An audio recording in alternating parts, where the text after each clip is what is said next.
बुनियाद अगर कोई चीज से शुरुआत होता है, जीवन शुरू ही होता है मसीह को जानने के बाद। जब तक आप मसीह को नहीं पहचाने, जब तक आप मसीह को नहीं जाने, जब तक आप मसीह को चख के नहीं देखे, तब तक आप जीवन को चखे ही नहीं। आप जो जीवन आज बिता रहे हैं, ये जीवन नहीं है जी, ये जीवन नहीं है, ये नौकर का जीवन है। एक नौकरी को क्या कहता है? नौकर बन जाना किसी का। 10 घंटा मैं वो बॉस के अंडर में काम करूंगा, वो मुझे पैसा देगा। तो हम लोग नौकरी ढूंढते हैं और अपने बॉस को प्लीज करने की कोशिश करते हैं। अब अपने नौकरी में जगह में भी जाइएगा, वहां पर ही देखिएगा कुछ ऐसे इंसान होते हैं जो अपने बॉस के तलवे चाटते हैं। Literally they lick their feet in order to have that status, to have that power. सब अपने रास्ते को सुरक्षित बनाना चाहता है, सब अपने शॉर्टकट्स लेके आगे बढ़ना चाहता है। कौन आगे पहुंच सकता है, कौन आगे पा सकता है, कौन आगे चल सकता है, सब चीज यही चीज के ऊपर बुनियाद बना के हम लोग बनाते हैं। लेकिन हम लोग जब ये सब चीज करते हैं, सब कुछ पा जाने के बाद हम लोग की जीवन की सबसे मूल्य जो चीज में असली जीवन है, वो सब चीज हम लोग से छूट जाता है। और शैतान यही करता है, he replaces facts, सच्चाई को झूठ में बदल देता है। वो आपको झूठा जिंदगी देना चाहता है। We want to replace what God has in store inside of you. आपके जीवन के अंदर में खुदा ने जो दिया है, जो मोहब्बत आपके अंदर में है, जैसे मोहब्बत आप नहीं कर सकते, आप ज्यादा फील करते, इसीलिए आप ज्यादा हर्ट होते हैं। और आप ज्यादा हर्ट होने के बावजूद आपको कहा जाता है कि प्यार करना ही नहीं चाहिए। तो what God has installed in you, जैसे खुदा ने आपको बनाया है, वो आपको दूसरा रास्ता लेके जाता है, जो रास्ते से आप you will reach into a dead end, जहां कोई रास्ता नहीं मिलता। और पवित्र वचन भी हम लोग को यही सिखाता है कि जब तक हम लोग ये निर्णय ना ले, एक निर्णय होता है कि मैं खुद आज ये निर्णय लेता हूं कि मेरे जीवन मसीही जीवन है, और वो बैप्टिज्म लेता है, और वो पानी के द्वारा होता है। और दूसरी होता है खुदा की खून के द्वारा, जो हम लोग ने पढ़ा, the blood of Jesus Christ, जिसके द्वारा एक विश्वासी को नजात मिल सकता है, वो जीवन प्राप्त हो सकता है, जो जीवन की आप इतने दिनों से खोज रहे हैं, जो जीवन पाने के लिए आप इतने दिन से खोज रहे हैं। और पवित्र वचन हम लोगों को इसलिए ही तैयार कर रहा है। इसीलिए पवित्र वचन में हम लोग देखते हैं यूहन्ना के 6 के 63 में कहता है, it is the spirit who gives life, the flesh is no help at all, the words that I have spoken to you are spirit and life. पवित्र वचन में ये यूहन्ना के गॉस्पेल में यीशु मसीह यही बात कह रहा है, it is the spirit that gives life, the flesh is nothing. आज हम लोग आत्मा के बारे में नहीं सोचते, हम लोग ये चमड़े के बारे में सोचते हैं। कितने इंसान ऐसे हैं who only thinks about the flesh but they don't know anything about the spirit। जो जीवन सिर्फ 80 साल का है, जो खूबसूरती एक दिन ढल जाएगा, एक दिन झुर्रियां पड़ जाएगा ये चमड़े में, एक दिन मौत आने वाली है, एक दिन मुझे ऐसे दिन आने वाला है जो दिन में मुझे ये संसार छोड़ के जाना पड़ेगा, और मैंने जो कुछ भी इस दुनिया में कमाया सब छोड़ के जाना पड़ेगा। तो मैं जब इस दुनिया से जाऊंगा तो मैं क्या लेके जा सकता? सबसे बड़ा गलती इंसान लोग ये करता है कि वो लोग अपने शरीर को तो बहुत ध्यान देते हैं, लेकिन आत्मा को वो लोग ध्यान नहीं देता। वो लोग ध्यान नहीं देता आत्मा को, जो आत्मा अमर है, जो आत्मा की कोई खत्म नहीं है। But there is spiritual consequences, कि 2 रास्ते हैं, जैसे सुबह और रात, लड़का और लड़की, वैसे ही अंधकार और रोशनी, वैसे ही स्वर्ग और दोजख। हम लोग क्या चुन लेते हैं? क्योंकि जो ये शरीर को देता है, it is not profited at all. आप अगर ये शरीर को देखने के लिए हर एक मुमकिन कोशिश कर रहे हैं, आपको मैं कहना चाहता हूं, आखिर में जाके it will count to nothing. लेकिन जो अपने आत्मा को भर रहा, और वो आत्मा को कैसे भरा जा सकता है? सिर्फ यीशु मसीह की नीति के द्वारा भरा जा सकता है। जैसे शुरुआत में आदम को खुदा ने बनाया था, वैसे ही वो आपको फिर से बनाना चाहता है, और वो मासूमियत दे के आपके जीवन में भरना चाहता है। लेकिन उससे पहले हम लोगों को यह बात जानना बहुत जरूरी है कि याकूब की 1:22 में कहता है, but be doers of the word and not hearers only, but be doers of the word and not hearers only, deceiving your own selves. For if any be a hearer of the word and does not a doer, he is like unto a man beholding his natural face in a glass. For he beholdeth himself and goeth in his way, and straightway forgotten what manner of man he was. वचन में कहता है कि अगर इंसान पवित्र वचन को सुनता है लेकिन उसे कर्म में नहीं लाता, उसे अमल नहीं करता, वो इंसान एक ऐसे इंसान होता है जो अपने चेहरा को आईने में देखा है और देखने के बाद उसके चेहरा कैसा दिखता है वो भूल गया। बहुत सारे विश्वासी को अगर हम लोग वचन प्रचार करते हैं, उससे पूछते हैं आज क्या वचन हुआ, वो बोल ही नहीं पाए, क्योंकि आईने में देखते तो जरूर है लेकिन उन लोग भूल जाते हैं। वो लोग भूल इसीलिए जाते हैं क्योंकि उन लोग की आत्मा अभी तक तैयार नहीं हुआ वो वचन को अपनाने के लिए।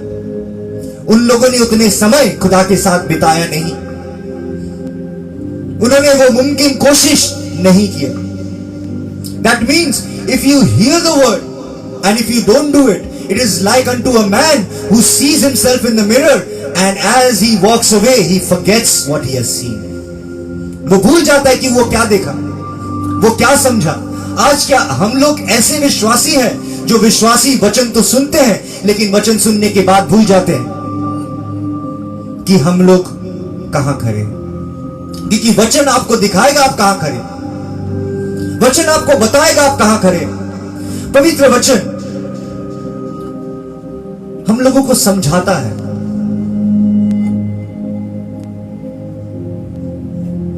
पहले कोटेशन में क्यों कहा जा रहा है कि खुदा की वचन को समझना, खुदा की वचन को इसीलिए समझना क्योंकि watch your thoughts for they become your words. अपने हर एक सोच को ध्यान में रखना क्योंकि वही सोच तुम्हारा जुबान, तुम्हारे अल्फाज बन जाएगा, वही सोच तुम्हारे अल्फाज बन जाएगा। देन कहता है watch your words for they become your actions.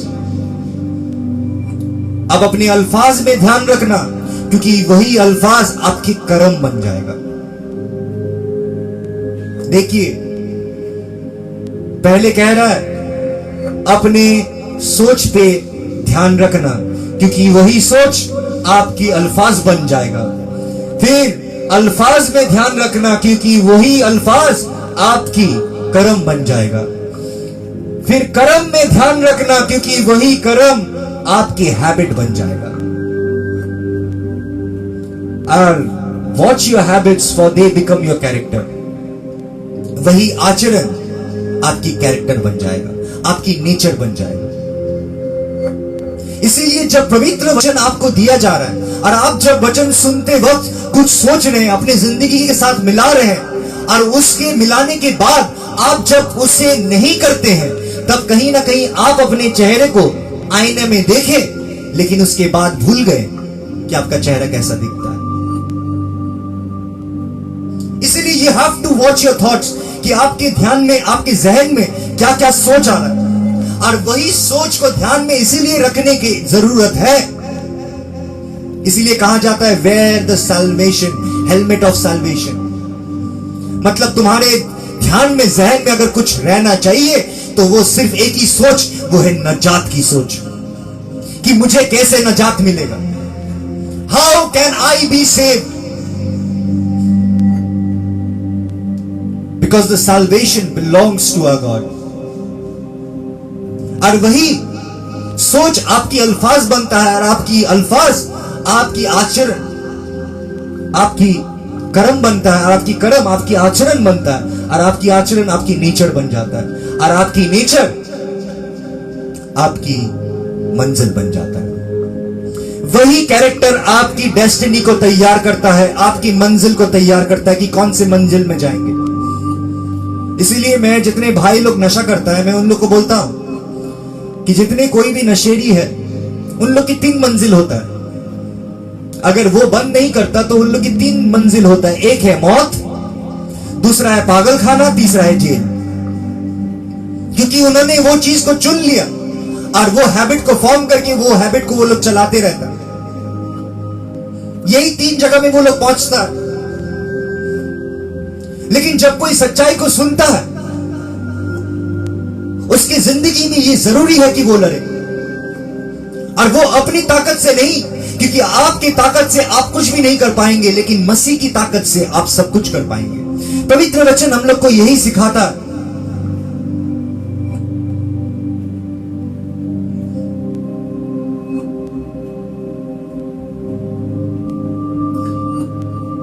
Romeo के 8 के 31,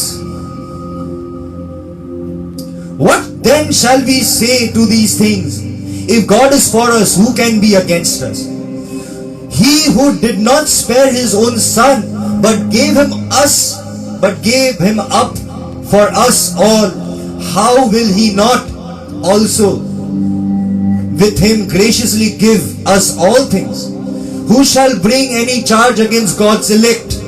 It is God who justifies. It is who is to condemn? Jesus Christ is the one who died. More than that, who has raised, who is at the right hand of God, who indeed is interceding for us. Who shall separate us from the love of Christ? Shall tribulation or distress or persecution or famine or nakedness or danger or sword, anything? तो जो कोई भी एक बार मसीह को जान लेता है, परख लेता है, उसकी मोहब्बत को अपने जीवन में देख लेता है, वो इंसान एक ऐसे इंसान बन जाता है कि जिसको कोई भी अलग नहीं कर सकता। और यही बात बहुत खूबसूरती से रोमन्स लोगों को पौलुस बता रहा था। क्योंकि जब खुदा की मोहब्बत हम लोग पाते हैं, हम लोग की खुद की ताकत नहीं है अपने आप को बदलने की, लेकिन खुदा की मोहब्बत कंपेल्स अस टू चेंज। उनकी मोहब्बत ही ऐसा होता है कि आपको बदलने में मजबूर कर देगा, आपको मन परिवर्तन करने में मजबूर कर देगा। इसलिए जब एक इंसान रिश्ता खुदा के साथ बनाता है, he gets the love and he understands what the love of Christ is. अगर आप अपनी जिंदगी में अभी भी खुदा की मोहब्बत को महसूस नहीं किए, तो आप एक ऐसे इंसान हैं जो जीवन दाता को नहीं पहचान पाया। जीवन को तो पाया, लेकिन जीवन दाता को नहीं पहचाना। आशीष तो पाया, लेकिन आशीष देने वाला को नहीं पहचाना। इसीलिए वो आशीष भी खत्म हो जाता है, वो जीवन भी खत्म हो जाता है, क्योंकि उन्होंने वो द सोर्स ऑफ लाइफ, जिसके द्वारा सब कुछ शुरुआत हुआ, आदि में वचन था, वचन परमेश्वर था, वचन परमेश्वर के साथ था, वचन ही परमेश्वर था। वो शुरुआत से था, उनके द्वारा सब कुछ रचाया गया। और जब हम लोग देखते हैं पवित्र वचन में, यही बात कह रहा है कि कोई भी चीज हम लोग को अलग नहीं कर सकता।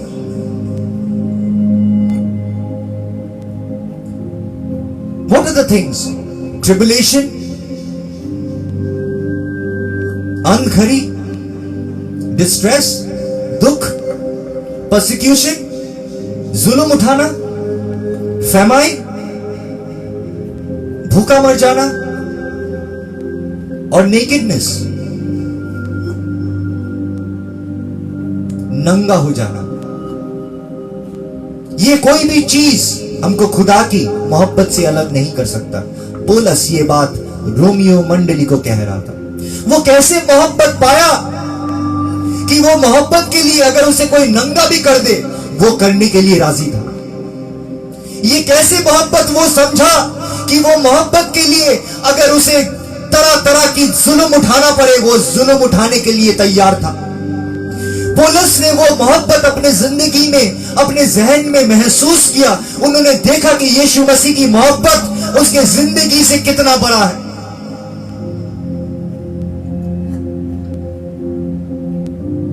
और मोहब्बत सिर्फ वही महसूस कर सकता है जो खुदा को बहुत करीब से जानता है,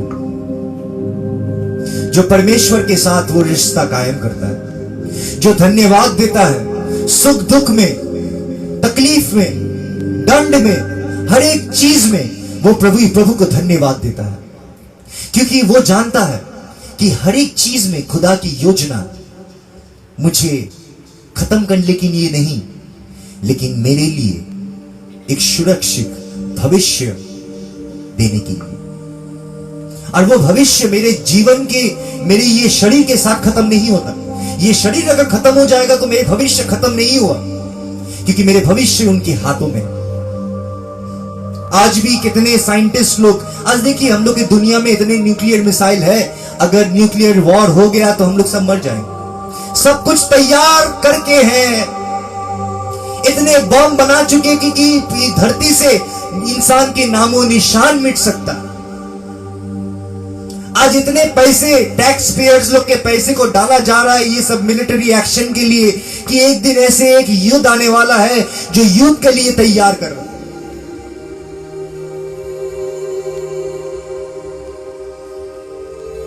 हम लोग घिरे हुए हैं, कदम कदम में मौत हम लोगों को घेर के रखा, कदम कदम में शैतान जाल आपके लिए बुन के रखा है, कदम कदम में आपको ठोकर मार के गिराने के लिए वो खड़ा है, और वो एक भी मौका नहीं छोड़ेगा जब तक आप अपने आप को सुधार नहीं लेते। दुख की बात यह है कि मेरे जिंदगी में मैं जब समझा, मैं बहुत कम कर सकता था अपने लिए। मैं जितने कुछ बदल पाता अपनी ताकत में मैंने बदला, और जो भी चीज मेरे हाथों में नहीं था वो चीज में मैंने खुदा की तरफ देखा। कितने बार ऐसे समय मेरे जीवन में आया कि मैं सोचा कि इससे अच्छा मैं मर जाऊं, लेकिन मसीही जीवन पाने के बाद ये सोच मेरे जहन में काम नहीं कर पाता, क्योंकि मैं जानता हूं मेरे मसीह भला है। मेरे कोई भी गुनाह उसे मुझसे दूर नहीं लेके जा सकता। सबसे दुख की बात यह है, विश्वासी लोग सोचते हैं कि मसीह उन लोगों के साथ तभी है जब उन लोग खुदा की आराधना कर रहे, खुदा की उपस्थिति में है, जब उन लोग खुदा की वचन को पढ़ रहे। अरे भाई, जब आप वचन को पढ़ रहे तब खुदा है, जब वचन को नहीं पढ़ रहे कि खुदा नहीं है। जब आप खुदा को बुला रहे हैं तब आपको लगता है खुदा आपके साथ है, लेकिन जो दिन आपने खुदा को नहीं बुलाया तब क्या खुदा आपके साथ नहीं था?